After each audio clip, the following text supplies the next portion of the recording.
நடுவினில் ஓர் தெருவினில் மித வெயிலினில் இத வெளிச்சத்தில் மழை வரும் என உனை தரும் என அண்டத்தின் எண்ணம் என்னென்ன என்ன நீ அமைத்திடும் வீட்டுக்குள் உள்ள பூச்செடிகளின் பூக்களை வெள்ள சுருள் முடியுடன் இரு மகன்களை இறை வழங்கிட இமை நிறந்திட கடகடவென கவிதைகள் என கதை வளர்ந்ததும் அவள் மலர்ந்ததும் மறுமுறை இருமுறை உன் பிறவியை கிடைக்கணும் அவர்களுக்குமே உன்முகம் கொண்ட இரு மகள்களை இறை அருளிட அனைவரும் அழகிய சுய படங்களை எடுக்கவே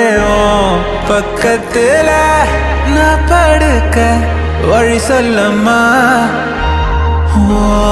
ரத்தத்துல பெத்தெடுக்க விதி விடுமா தீமா தீமா தீமா